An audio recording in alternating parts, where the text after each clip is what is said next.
les presento a los ponentes, que es posible que les conozcan ya.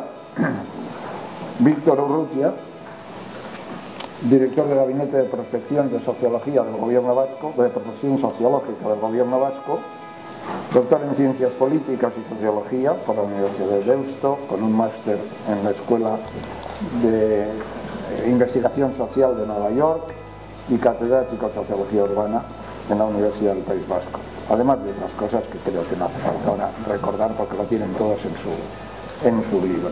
E Ignacio Rodríguez Puertas, director de la Juventud del Gobierno Vasco desde hace un par de años, con máster en Dirección y Gestión de Recursos, licenciado en Ciencias Políticas y de Administración y con experiencia profesional como consultor, responsable de calidad y recursos humanos y cuestiones diversas. Pero no me voy a extender en ninguna presentación porque el que tenga curiosidad, ya le digo, lo tiene en su agenda. Bien, empecemos con la juventud a cuestas, con todo su futuro y con todos sus tópicos. Nos dicen que los jóvenes cambian de una generación a otra, que cada generación de jóvenes es distinta. Pregunto, ¿es distinta porque el cambio está en el DNA de la juventud? Es decir, que les toca, que no tienen más remedio que cambiar lo que se encuentran, o al revés. Cada generación es distinta porque somos los adultos los que cambiamos el mundo de tal manera que los jóvenes tienen necesariamente que ser diferentes, porque nacen en un mundo diferente.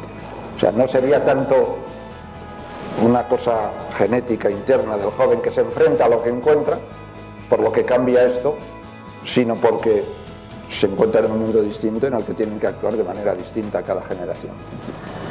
Bueno, yo diría que son las dos cosas a la vez. Que hay cambios biológicos evidentes, ¿no? Pues yo creo que la biología es un elemento que determina ese proceso de cambio, ¿no? Y efectivamente también la sociedad. De hecho, bueno, yo antes lo he dicho, una pregunta que me han hecho, lo único que no cambia es el cambio. Estamos en permanente evolución, en permanente adaptación a las nuevas situaciones que vamos creando y que nos van creando. El hombre, las personas somos interacción permanente. Yo creo que las personas jóvenes no llegan a un mundo en el que está establecido, se les ha establecido y ya está. Y los cambios, en todo caso, los generan las personas adultas y las personas jóvenes no tenemos nada que decir.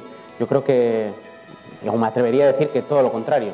Creo que los grandes impulsores de los cambios a lo largo de la historia han venido motivados por las generaciones de jóvenes. Creo que por lógica también, creo que las generaciones de personas más adultas, pues al final, por la lógica en la vida, tiendes a estabilizar tu situación personal y el hecho de generar cambios pues puede ser más complicado. Y creo que las personas que en todo caso tienen que dinamizar o que impulsar o generar cambios vienen a ser las personas jóvenes. Creo que hoy en día todos estamos viendo las grandes movilizaciones que hay a nivel mundial, en las que no digo que no participen personas más adultas, pero que fundamentalmente vienen motivadas por la participación o la dinamización de las personas jóvenes. Entonces, yo creo que esa visión de que las personas jóvenes llegan a un mundo dado y se tienen que acomodar a eso, creo que no es cierta. Yo creo que sí que es verdad que hay una sociedad que va evolucionando, como dice Víctor, que va cambiando, y yo creo que los jóvenes son partícipes e impulsores de todos esos cambios en mayor medida, yo creo. El valor que damos o el mismo valor de igualdad, yo creo que sí que ha ido evolucionando. La interpretación que dan las personas jóvenes de lo que es la igualdad, pues hace 50 años las personas jóvenes entendían la igualdad de una determinada manera.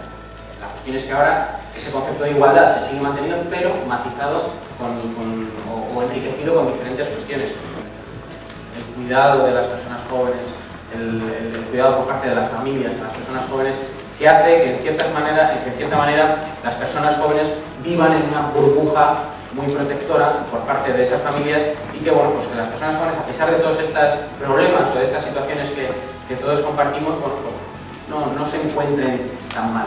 Esto choca con otras situaciones que se dan en Europa y que yo creo que sí que habría que ir evolucionando hacia esas tendencias, porque lo que no es de recibo, a pesar de que las personas jóvenes puedan decir que viven satisfechas o que tienen un nivel de confianza, bueno, más o menos aceptable, es que la edad media de emancipación en Euskadi esté en torno a los 30 años o por encima. Tres cosas. Una, esto tiene que ver con nuestro sistema educativo y con digamos, el valor que le damos jóvenes a la educación.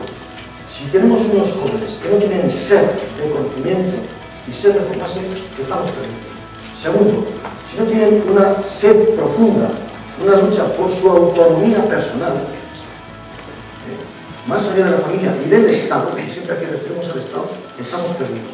Y tercero, si no tenemos una voluntad de, digamos, de generosidad, este es un valor muy particular, también estamos perdidos, porque estaremos creando personas individualistas.